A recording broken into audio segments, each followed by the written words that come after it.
السلام علیکم ناظرین، آپ دیکھ رہے ہیں ڈرامہ سیریل ہمراہی، جس کی آنے والی ایپیسوڈ بہت ہونے والی ہے انٹرسٹنگ۔ آپ دیکھیں گے کہ کیا الف بھی اب سیام سے محبت کر پائے گی یا نہیں۔ یہ سب کچھ جاننے سے پہلے اگر آپ میرے چینل پر نئے ہیں تو پلیز میرے چینل کو لائک شیئر اور سبسکرائب کریں۔ آپ دیکھیں گے کہ الف کی ماں کے مرنے کے بعد الف اپنے آپ کو بالکل ہی اکیلا سمجھتی ہے۔ سیام اس کے پاس آتا ہے اور کہتے ہیں کہ الف، میں جانتا ہوں تمہاری ماں کے جانے کے بعد تم بالکل اکیلی ہو چکی ہو، لیکن تم اپنے آپ کو اکیلی مت سمجھو، میں تمہارے ساتھ ہوں، کیونکہ تمہاری ماں میری دوست تھی، اس کے دوستی ہونے کی وجہ سے اب میں تمہارا ساتھ دوں گا اور میں اب تمہارا دوست بنوں گا۔ لیکن الف اس کی کوئی بات نہیں مانتی، تو پھر وہ کہتا ہے کہ الف، اگر تم کہیں جانا ہے یا کچھ بھی ہے تو میں تمہارے ساتھ چلوں گی۔ الف اسے کہتی ہے کہ میں نے قبرستان جانا ہے اپنی ماں کی قبر پر۔ وہ الف کو لے کر آپ دیکھیں گے کہ قبرستان چلا جاتا ہے، اور اس کی ماں کے جب الف اپنی ماں کی قبر پر جاتی ہے تو رونا شروع کر دیتی ہے اور کہتی ہے کہ ماں، آپ یہاں پر آ گئی ہیں اور مجھے وہاں پر اکیلا چھوڑ دیا، میرا تو کوئی بھی نہیں ہے اس دنیا میں۔ سیام اس کا ہاتھ پکڑتا ہے اور کہتا ہے کہ آج کے بعد میں تمہارا ساتھ دوں گا اگر تم مجھے اپنا دوست سمجھتی ہو۔ دوسری طرف آپ یہ بھی دیکھیں گے کہ غازی یوسف کو تو بالکل بھی سمجھ نہیں آ رہی کہ اس کا بیٹا کیا کر رہا ہے، اور ادھر لالا کے بندے اب اس کے پیچھے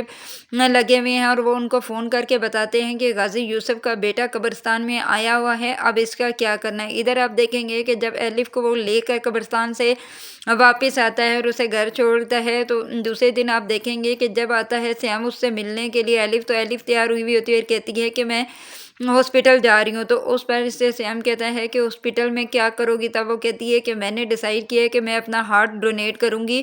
اور کیونکہ جب میں نے بس جو کہہ دیا وہ کروں گی۔ وہ اسے لے کر ہاسپٹل چلا جاتا ہے، اور جب واپس آتے ہیں تو آگے جب الف کے ساتھ اس کے گھر واپس آتا ہے تو آگے ایک آدمی بیٹھا ہوا ہوتا ہے، تو الف سیام کو کہتی ہے کہ مجھے لگتا ہے کوئی اندر آگے بیٹھا ہوا ہے۔ سیام آگے ہو کر کہتا ہے کہ آپ کون ہیں اور کیا لینے آئے ہیں یہاں پر؟ تو بتا وہ کہتا ہے کہ یہ جاننا ضروری نہیں ہے میں کون ہوں یا کیا لینے آئی ہوں، یہ جاننا ضروری ہے کہ میں کس مقصد کے لیے یہاں آئی ہوں۔ کیونکہ یہ لالا ہوتا ہے، وہ یہ ڈیسائیڈ کر کے آیا ہوتا ہے کہ وہ الف کو کہے گا کہ الف کی ماں مرنے سے پہلے اپنی ساری جائیداد میرے نام کر کے جا چکی ہے،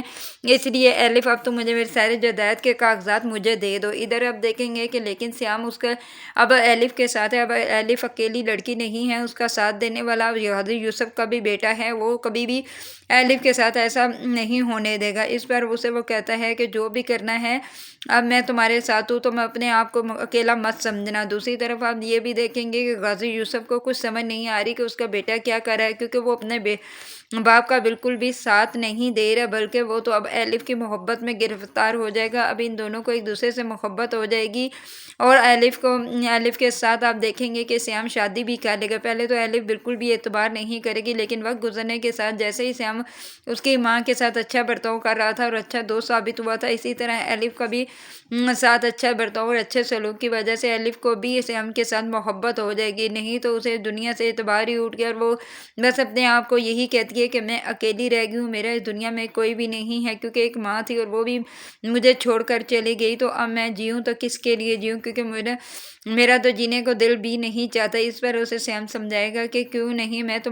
تم میرا ساتھ دو تو میں تمہارا ساتھ دوں گا، میں تمہارا کبھی بھی ساتھ نہیں چھوڑوں گا۔ اس پر الف اس کی طرف دیکھنا شروع ہو جاتی ہے کہ یہ کیا کہہ رہا ہے۔